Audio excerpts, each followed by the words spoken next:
હા, આજે ward number 1 માં મેન હાઈવેને જોડતા ગોકુળ એસ્ટેટમાં જતા રસ્તા પર તાત્કાલિક ભૂવો પડી જવાથી પબ્લિકને અવર જવર માટે થોડી મુશ્કેલી પડી હતી. લોકોના કહેવાથી કે ભાઈ અહીંયા નુકસાન થયું છે, તાત્કાલિક સ્થળ પર આવીને અમે એનું નિરાકરણ લાવવાના છે અને કાલે એ ભૂવો છે એનું અમે સમારકામ કરી દેવાના અને પબ્લિકની જે અવગતતા છે એને અમે તાત્કાલિક પગલાં ભરીને જતા આવતા કરી દઈશું.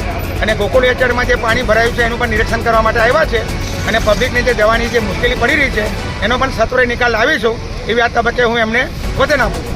અને આજે 4 રસ્તા અંદર 4 માર્ગો જાય છે. 4 માર્ગોની અંદર ત્રણમાં ખાડા અને કીચડ છે અને જ્યારે ચોથા માર્ગો પાણી ભરાયું છે. 1 નંબરનો વોર્ડ જે છે વોર્ડની અંદર મારા સભ્ય હારૂનભાઈ છે, તેઓની વારંવાર રજૂઆત થતી હતી. એમના બંને આરસીસી રોડો મંજૂર થઈ ગયા છે, પણ વરસાદનું પ્રમાણ વધારે હોવાથી સમય ઓછો મળવાથી આ રોડનું કામ અત્યારે હાથ પર લેવાયું નથી.